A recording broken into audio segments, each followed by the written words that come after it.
Good day, RGV. Today on Valley por Vida, we're talking about how local students and families recently got bikes to help them keep up with healthy summer habits. We're also talking fun facts about the history of bicycles. We're giving you the latest on all that's going on over at Point Isabel ISD and talking about exciting things to do in Port Isabel. There's a lot to cover, as always, so let's get started. This show starts right now.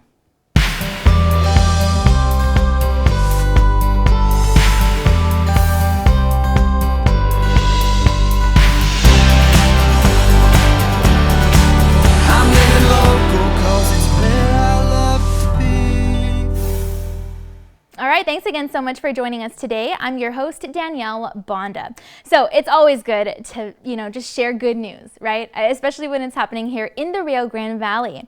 It just makes you feel good, which is nice because that's exactly what we're bringing you today. See, RGV's Little Elves recently had a bike distribution in Alamo, and many students from the area benefited from this.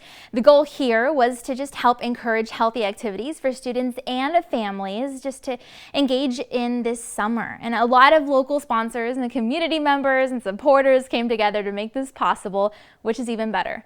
It all happened at Marcia R. Garza Elementary School in Alamo, and all of the RGV's Little Elves board members, volunteers, and counselors were on site to help our students. The RGV Little Elves organization is a non-profit that was funded in 2019, and their entire team now focuses on just providing support for Valley youth and their families. So they work really hard just to help provide for students' needs. This includes efforts like toy drives in the winter, that benefit those in our local hospitals and youth serving agencies. Their team stepped in to lend support for students and families even affected by the freeze last year, and they just really want families to bond and build happy memories together. All in all, at this event, their team was able to provide 50 students with bicycles to just use this summer, and our crew dropped by to learn all about their success. My name is Hilda Gonzalez, and I am the treasurer of RGV's Little Elves. It's a nonprofit organization that was founded in 2019 by Sarah Gutierrez, and it started by distributing toys to children in local hospitals in December of 2019. And it's evolved from there to our current bike distribution of fans, of meals during last year's freeze, meals during the holidays, during Thanksgiving, and toys during Christmas, among other things. Our bike distribution benefited 50 children from Marcia R. Garza Elementary from first grade and kinder in Alamo, Texas. They were selected by the staff there at the school, by Ms. Guerrero and her staff. The mission of RGV's Little Elves is to bless the children of the Rio Grande Valley. We were looking for areas in which we could bless differently than some that are already existing. We are a fairly newer nonprofit organization, and one of the things that we wanted to make sure was that kids stayed healthy throughout the summer here in the Rio Grande Valley.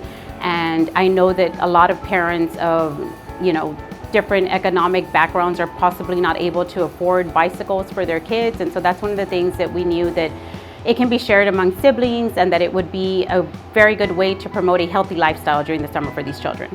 It started in about March. We had our board meeting, and so we came up with different ideas. We voted on them, and this was one of the ones that we approved. So it started in March. We started fundraising with a lot of local small businesses that were very generous in donating for raffles and different things that we held. And then one of our largest events was we partnered up with the Landmark on Tower in Alamo. And so they had a grease festival, and part of the proceeds went to go benefit RGV's Little Elves towards specifically our bike distribution.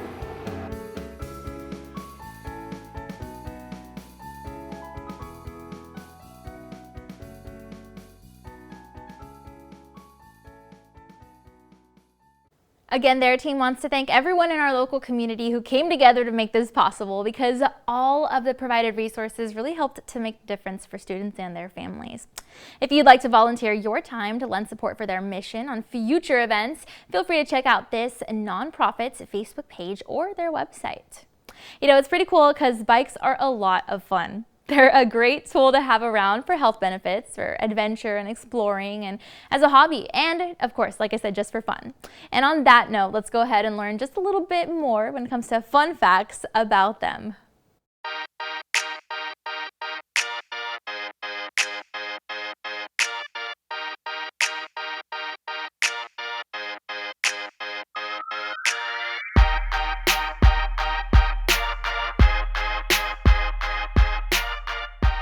So first up, have you ever heard of the wheel or the high wheel bicycle? See, according to kids.nationalgeographic.com, it was a very popular style of bike back in the 1800s. Apparently, the actual word bicycle wasn't really introduced until the late 1800s, though. The word was first used and, I guess, invented in France. The site says it referenced a two-wheeler with a mechanical drive. And the site outlines that the amount of bicycle deliveries has really increased over the past 30 years, recording the big cities as having a lot of high bike traffic. I mean, we sure love our bikes here in the Valley, but in the more populated cities, they really depend on them as a form of transportation. And we all know about the work of Orville and Wilbur Wright, right? Well, the site outlines that they actually ran a small bike repair shop in Dayton, Ohio, around the same time that they were building the first ever airplane, which is an interesting part of their history. And of course, nowadays, bikes are used not only for transportation, but for fun, like we mentioned earlier, and for competition. The site says that the Tour de France is now one of the most well-known bike races in the entire world, outlining that it actually has the ability to test endurance a lot better than any other sport around. But even a lot of people who haven't necessarily participated in the Tour de France have attempted at using their bikes just for global adventure. See, the site says that a 25-year-old man once circled the world in 1935 on his bike. Wow. It outlines that he literally rode his bike across Europe, Asia, and the United States, and all in all, he ended up covering 40,000 miles. Of course, we were able to rest a bit. He was able to rest a bit when he had the chance to cross waters by boats, but he did. And this is something that I didn't even think about, really, when I read the story. I mean, what about the bike? Did the bike give out? Well, the site outlines that the bicycle actually ended up wearing out 7 of its tires, 7 times.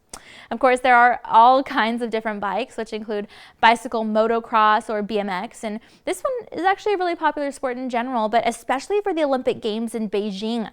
A lot of people just love to follow its events. People from all over the globe love bike riding, but especially in China, apparently. The site says that residents in their country first were introduced to bicycles in the late 1800s, and that today there are actually over 500 million bike riders over there. And in total, the site outlines about 100 million bicycles that are created and sold every single year across the world. And in the Netherlands specifically, apparently 30% of all trips that people make to the store, to work, school, or just an errand are made on a bicycle. The site says that that 7 out of 8 Dutch residents who are over the age of 15 and are able to bike do just that. And here in the United States, it says that a lot of us use our bikes, but not as much as folks in other countries. It says that we Americans only use about less than 1% of bikes in general. Some people, of course, prefer to just walk somewhere, if not a car, but bikes are really good at getting us to our destinations too. I mean, they're pretty fast tools. Well, maybe not as fast as our cars, right? Or even some animals. And I'm not just, talking about cheetahs or wildlife. Even our domesticated pets are pretty fast. I mean, have you ever paid attention to how fast your dog can run in the backyard? If you have a dog at home, you know what I mean. But if you don't, maybe now's the perfect opportunity to tell you about some local canines who are actually in need of a home, just in case the forever family that they're looking for happens to be you. Here's our Pet of the Week segment brought to you by none other than Best Friends Animal Society.